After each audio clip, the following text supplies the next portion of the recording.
Почнуваме представници на медиумите, дозволете прво на вас присутните да ви го честитам 1 мај, меѓународниот ден на трудот, на работникот, затоа што и вие, како и сите ние сме работниците во ова наша земја, која што со нашиот труд, со трудолюбивата рака на работникот ни е изградена земјата.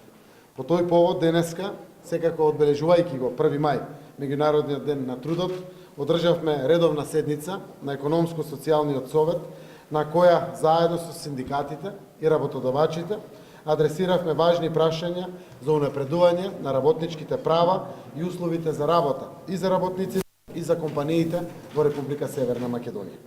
Диалогот помеѓу државата, работниците и работодавачите е суштински во процесот на креирање на солидарно општество во кое ќе има економски напредок видлив за сите.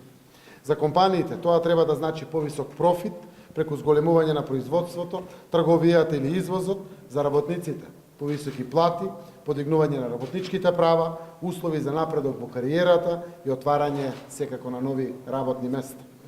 Не случајно денеска ја свикавме редовната седница на Економско-социјалниот совет да ја испратиме пораката дека низ заедничка соработка и диалог може да ги оствариме овие цели.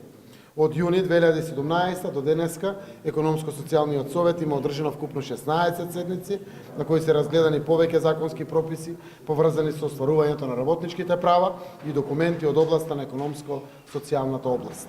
На денешната редовна седница имавме прилика да ги слушнеме барањата на сите страни и преземавме обврски понатаму преку заеднички консултации со синдикатите и работодавачите да носиме одлуки кои ќе бидат во интерес на работниците и за развој на приватниот сектор. Позитивното време кое што веќе е втемелено во нашето општество и времето кое што е надежно за сите, навистина ја прават владата и државата да биде добар коректор и медијатор помеѓу работниците и работодавачите со победнички однос на сите страни во економско-социјалниот диалог. Владата на Република Северна Македонија, како лево ориентирана влада, досега и на дело покажа дека го застапува интересот на работниците. Првата работа што ја реализиравме беше зголемување на минималната плата на 12.000 денари за сите работници. Ја исправивме долгогодишната неправда кон работниците од кожарската и текстилната индустрија. Денеска и тие земаат минимална плата на исто ниво како и сите останати. Околу 90.000 работници денес земаат повисока минимална плата, а за таа цел се исплатени над 77 милиони денари државна подршка на фирмите за исплата на повисоката плата. Сериозно размислуваме и за ново зголемување на минималната плата оваа година, во тек се консултации со сите засегнати страни да го изнајдеме најсоодветниот модел. Денеска и тоа беше соодветна тема. Веруваме дека мај и јуни ќе ги искористиме за од 1 јули да изголемиме минималната плата на 13.000 денари.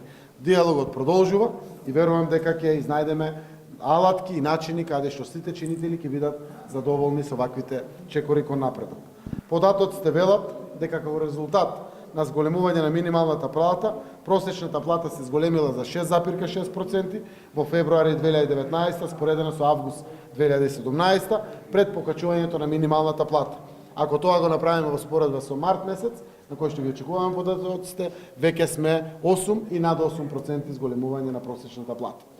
Покачувањето на платите е процес и јас очекувам во иднина оваа спирала на пораст на платите уште повеќе да се интензивира. Затоа ќе придонесеме и со зголемиот број на домашни странски директни инвестиции, како и отварањето на нови работни места и зголемената поборувачка на квалификуваната работна сила. Пензиите од почетокот на 2017 година до почетокот на 2019 година пораснаа за 826 денари или 6%, од 13.754 денари просечна пензија сега е 14.580 денари. Ке има уште поголем тренд на пораст и на платите и на пензиите во периодот што доаѓа.